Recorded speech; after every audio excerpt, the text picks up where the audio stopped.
Hello everyone, welcome to my channel code sorry with Mike. तो आज अपने leet code का 2110 करने जा रहे हैं। मीडियम मार्क्ड है। आज का मोटिवेशन क्या है? तो यार, let me tell you all कि I got lot of emails from all of you about sharing your progress on 1 month 1 topic challenge. काफ़ी लोगों ने मेल किया और अपना प्रोग्रेस भी शेयर किया। काफ़ी लोगों ने काफ़ी जल्दी भी कंप्लीट कर लिया अपने टॉपिक को, जैसे 15-16 दिन में कर लिया। Now they are free. अब वो प्रैक्टिस कर सकते हैं उन चीज़ पर, है ना, रिमेनिंग डेज में, और थोड़ा इन्जॉय भी कर सकते हैं ईयर एंड में। Okay, and I am so glad to read those emails. Keep it up man and keep doing this, and इसी तरह सभी को मोटिवेट करते रहो। ऐसे मेल्स पढ़ने में मुझे भी मोटिवेशन मिलता है। ओके, स्टार्ट करते हैं। 2110 number of smooth descent periods of a stock. You are given an integer array prices representing the daily price history of a stock, where prices I is the stock price on the ith day. A smooth descent period of a stock consists of one or more contiguous days such that the price on each day is lower than the price on the preceding day by exactly one. The first day of this period is exempted from this rule. मतलब हर पहला दिन जो है किसी भी period का, ठीक है, उसका ऑब्वियस है उसके प्रीवियस में कोई डे नहीं होगा, तो ये खुद में ही एक डिसेंट पीरियड कहलाएगा। Okay, return the number of smooth descent periods. Okay, यहाँ पर देखते हैं, जैसे इस एग्जाम्पल को देखो, यहाँ पर बोल रहा है टोटल 7 डिसेंट पीरियड दिख रहा है। एक तो 3214 खुद में ही डिसेंट पीरियड है, क्योंकि देखो वो खुद में अकेला एक सिंगल, यहाँ बोला गया था ना, descent period consist of one or more. तो वन जो है इसका मतलब क्या हुआ कि अकेला भी एक पीरियड जो है ना, ये प्राइस जो अकेले में भी खुद में एक डिसेंट पीरियड है। तो यहाँ पर देखो 1 2 3 4 डिसेंट पीरियड तो ऐसे ही मिल गए। उसके बाद देखो 3 2 खुद में एक डिसेंट पीरियड है। क्यों? क्योंकि 3 के जस्ट बाद 2 जो है वो उससे एक घटा है, और जस्ट बाई दी अमाउंट 1 है ना। The price on the preceding day by exactly 1। The price on each day is lower than the price of the preceding day. तो जैसे ये देखो 2 जो है अपने प्रीसीडिंग डे से एग्जैक्टली 1 लोअर है, तो 3 2 एक डिसेंट पीरियड है।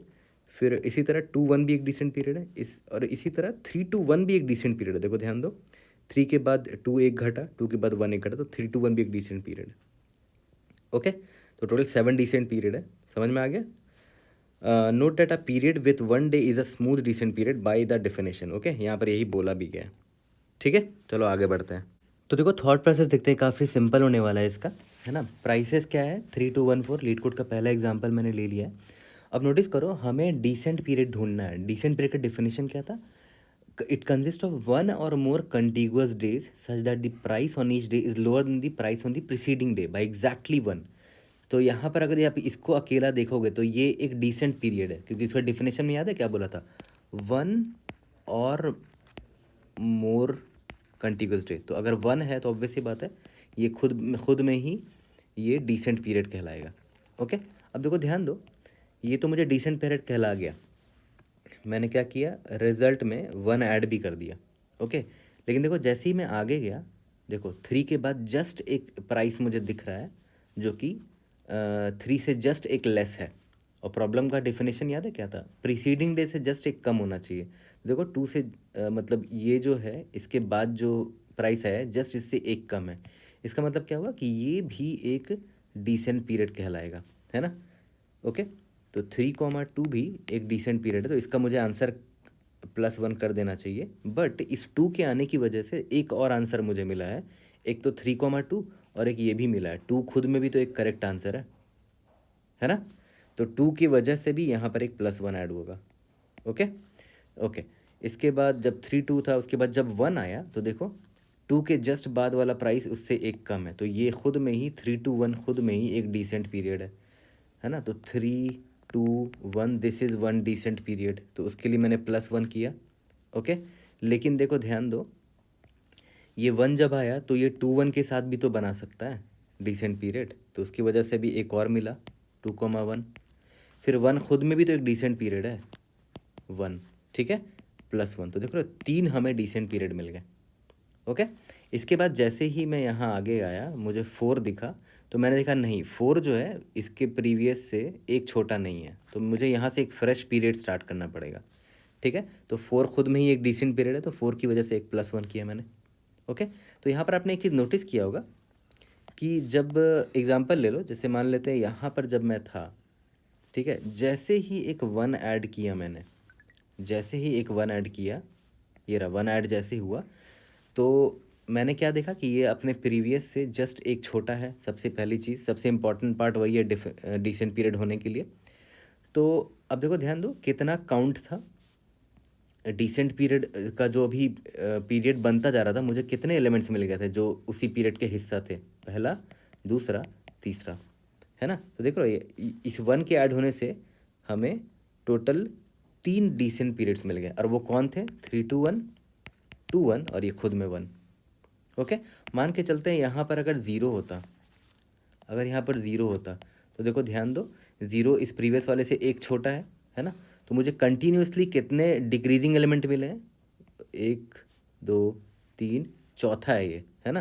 तो इसका मतलब क्या हुआ, मुझे 4 डिसेंट पीरियड मिल जाएंगे। देखो ध्यान दो, 3 2 1 0 मिलेगा, 2 1 0 मिलेगा, 1 0 मिलेगा, 0 मिलेगा। इसका मतलब क्या हुआ कि एक एलिमेंट की आने की वजह से देख रहे हो कितना डिसेंट पीरियड मिल जाए। ये इससे मिल के बना देगा एक, फिर ये दोनों इससे मिलके बना देगा एक, फिर ये इससे मिलके बना देगा एक, और ये खुद ज़ीरो खुद में भी एक डिसेंट पीरियड ही है।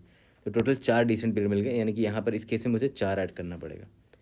ठीक है, तो देखा जाए तो इंट्यूशन बहुत सिंपल है कि हमें एक्चुअली में बस काउंट मेंटेन करके चलना था कि अब तक हमने कितना कंटिन्यूस डिक्रीजिंग एलिमेंट देखा है। और डिक्रीजिंग एलिमेंट क्या, it should be decreasing by 1 only. ठीक है, यहाँ पर 4 लिख देते हैं वापस से। तो देखो ध्यान दो, यहाँ पर जैसे ही मुझे 3 दिखा, वापस से रिजल्ट को देखो रीसेट करता हूँ मैं काउंट में 1 डाल दिया मैंने, क्योंकि अभी जस्ट मुझे पहला एलिमेंट दिखा और ये खुद में ही एक डिसेंट पीरियड है ना। तो काउंट काउंट का वैल्यू क्या है? 1 है, तो मैंने रिजल्ट में 1 ऐड कर दिया। अब जैसे ही मैं आगे गया, मैंने देखा कि अरे ये जो अपने प्रीवियस एलिमेंट से जस्ट छोटा है, तो मुझे एक और डिसेंट पीरियड मिल गया, है ना। बट ये देखो खुद में ही एक डिसेंट पीरियड है, तो मुझे 2 डिसेंट पीरियड एक्चुअली में मिला है। तो आंसर मुझे यहाँ पर एक्चुअली में 2 ऐड करना चाहिए था, है ना। तो देखो ये 2 लाने का सिंपल सा तरीका क्या है कि जैसे ही मैं 3 के बाद 2 आया, तो मुझे डिक्रीजिंग एलिमेंट का काउंट एक और दिख गया। 3 के बाद जस्ट 2 दिखा डिक्रीजिंग फैशन में, and decreasing by just 1। Count का वैल्यू कितना है? 2 है ना। तो मैंने डायरेक्टली क्या किया, यहाँ पर 2 ऐड कर दिया, यानी कि काउंट का वैल्यू बस ऐड कर देना है मुझे, है ना। फिर जैसे ही मैं यहाँ 1 के पास आया, तो मैंने देखा 1 is in decreasing fashion just by 1, है ना। एक अमाउंट से कम हुआ है, तो मुझे डिक्रीजिंग फैशन, डिक्रीजिंग ऑर्डर का काउंट मिल गया 1। एक और डिक्रीजिंग ऑर्डर में एलिमेंट मिल गया, कंटिन्यूस डिक्रीजिंग ऑर्डर में टोटल 3 एलिमेंट मिल गए। तो अब मैं 3 ऐड कर दूंगा ब्लाइंडली, 1 + 1 + 1। काउंट का वैल्यू बस मुझे ऐड करना है। ओके, इसके बाद जैसे ही मैं यहाँ पर आया, 4 के पास आया, मैं देखा ये डिक्रीजिंग फैशन में नहीं है ना। It should be decreasing by exactly 1। खैर यहाँ तो इंक्रीजिंग हो गया, बट डिक्रीजिंग भी एग्जैक्टली 1 से होना चाहिए था। तो मैं काउंट को रीसेट कर दूंगा, है ना, क्योंकि अब एक नया पीरियड यहाँ से स्टार्ट होने वाला है, और इस काउंट का वैल्यू मैं यहाँ पर ऐड करूँगा +1। ठीक है, अब आगे मैं गया तो आगे आउट ऑफ बाउंड हो गया, यानी कि मैंने सारे एलिमेंट्स को प्रोसेस कर लिया है। देखो इसका आंसर क्या है, 1 2 3 4 5 6 7, यही इसका आंसर था।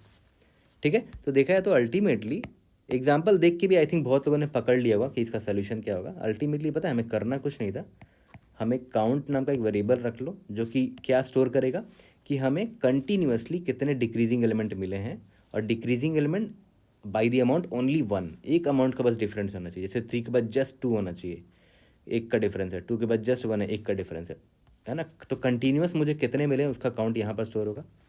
ठीक है, और रिजल्ट में बस काउंट का वैल्यू ऐड करते चले जाएंगे। ठीक है, और याद करो सबसे पहला एग्जांपल जो हमने लिया था 3 2 1 4, तो पहला एलिमेंट तो ऑलरेडी एक डिसेंट पीरियड कहलाता है ना। तो for i is equal to 1 से मैं स्टार्ट करूँगा, मतलब index i is equal to यहाँ से स्टार्ट करूँगा, क्योंकि ये खुद में ही एक डिसेंट पीरियड है। ठीक है, अगर अब मैं यहाँ खड़ा हूँ तो मुझे प्रीवियस वाले से कंपेयर करना पड़ेगा। ठीक है, आई लेस देन एन, आई प्लस प्लस।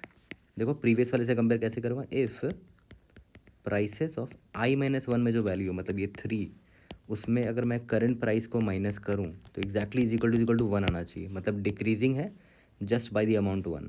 तो मैंने क्या बोला, काउंट को मैं बढ़ाता चलूँगा कि मुझे एक और डिक्रीजिंग एलिमेंट मिला है, और अगर ऐसा नहीं है तो मैंने क्या बोला, काउंट को रीसेट कर दूंगा, काउंट को 1 कर दो। ठीक है, और रिजल्ट में काउंट को ऐड करते चले जाओ, count plus is equal to result plus is equal to count. ठीक है, और लास्ट में क्या करना पड़ेगा आपको, रिटर्न रिजल्ट करना होगा, दैट्स इट। ओके, और सिंस पहला एलिमेंट खुद में ही एक डिसेंट पीरियड है, इसीलिए रिजल्ट में मैंने 1 ऑलरेडी ऐड कर दिया है। ओके, और लास्ट में मैं क्या करूँगा, टाइम कॉम्प्लेक्सिटी क्या है इसका, O ऑफ n है, क्योंकि एक बार पूरे एरे को इटरेट मार रहे हैं। स्पेस कॉम्प्लेक्सिटी O ऑफ 1 है। ओके, लास्ट में रिटर्न रिजल्ट कर देंगे, इतना सिंपल सा कोड था। जल्दी से मैं आपको कोड दिखाता हूँ फिर फिनिश करते हैं इसको। तो देखो यहाँ पर रिजल्ट 1 ले लिया, काउंट 1 ले लिया, आई इज इक्वल टू 1 से लेकर प्राइसेस डॉट साइज तक फॉर लूप चला रहे हैं। Prices i minus 1 minus price i is equal to 1 है, तो काउंट प्लस प्लस करते जाओ, नहीं तो काउंट को रीसेट कर लो। ओके, लास्ट में रिजल्ट काउंट में काउंट ऐड करते जाओ और लास्ट में रिटर्न रिजल्ट कर दो। ठीक है, I hope I was able to help. See you in the next video. Thank you.